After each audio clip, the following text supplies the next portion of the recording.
আজকে আমাদের শেরশাবাদিয়া বিকাশ পরিষদ উত্তর দিনাজপুর জেলা কমিটির পক্ষ থেকে একটা জরুরি সভা ছিল।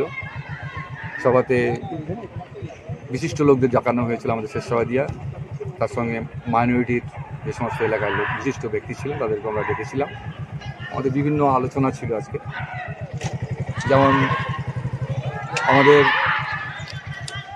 আমি এগুলো দেখেই বলি, সংখ্যালঘু মুসলিম জনগোষ্ঠীগুলির আইডেন্টিটির স্বার্থে তাদের ভাষা, সাহিত্য, সংস্কৃতির সংরক্ষণের উপরে আমরা দীর্ঘদিন ধরে লড়াই করছি এবং সেটা সরকারের যেটা গড়িমসি করছে। নস্য শেখদের এখনও পর্যন্ত ক্লিয়ার দেয়নি, শেরশাবাদীদের কথা কেউ শুনছে না। আমরা এর আগে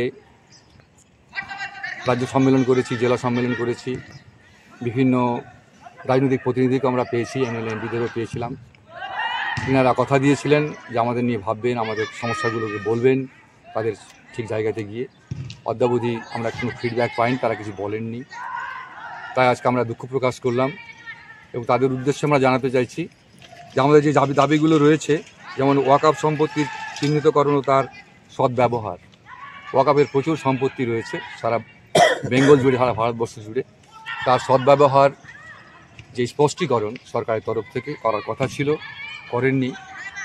আমরা এই ব্যাপার নিয়ে তেলেঙ্গানাও গিয়েছিলাম একবার। তেলেঙ্গানার যে কোয়ালিটি এডুকেশন মাইনরিটিদের উপরে 13% মাইনরিটিকে নিয়ে যেভাবে ওরা এগিয়ে চলেছেন, আমরা 30% মাইনরিটিকে নিয়েও সেই কাজটা করতে পারিনি, আমরা ব্যর্থ হচ্ছি বারবার। তো এখানে আমি বলবো, সরকারের সদিচ্ছা থাকলে এই জিনিসগুলো করা যায়। এখানে আমরা খুবই দুঃখিত সরকারের প্রতি যে আমাদের এই ব্যথা বেদনাগুলো অন্তত শিক্ষার ক্ষেত্রে এই মাইনরিটি জনগোষ্ঠী যে পিছিয়ে রয়েছে তারাকে সহযোগিতা করা। মধ্যখানে আমরা শুনেছিলাম যে আমাদের এই এলাকাগুলোকে, বিশেষ করে ওয়াকফের যে সম্পত্তি যেগুলো জমিগুলো রয়েছে সেগুলোকে চিহ্নিত করে আমাদেরকে জায়গাগুলোকে বলতে বলা হয়েছিল আমাদের ইউডিসি থেকে আর শেরশাবাদিয়া থেকে। আমরা এইটা মেসেজটা দিয়েছিলাম যে এই সমস্ত মুসলিম অধ্যুষিত এরিয়ায় এই জমিগুলো রয়েছে, সেখানে কিন্তু এই প্রতিষ্ঠানগুলো করা যায়।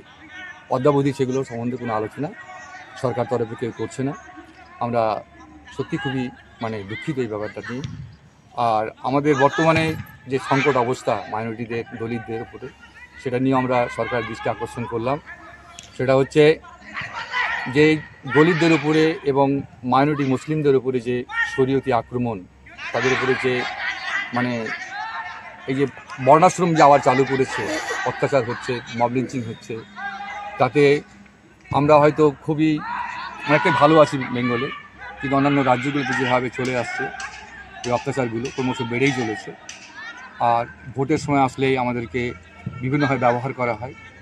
আমরা এবার ভাবছি, যদি আমাদেরকে এইভাবে ব্যবহার করতে থাকে, ভোট ব্যাংক হিসাবেই মনে করে, আমাদের সমস্যার সমাধান করার জন্য যদি এনারা কোনো রকমের যদি হেলদোল না করে বা কোনো রকমের বিবৃতি না দেয়, স্পষ্টীকরণ না দেয়, তাহলে নিশ্চয়ই আমরাও ভাবব।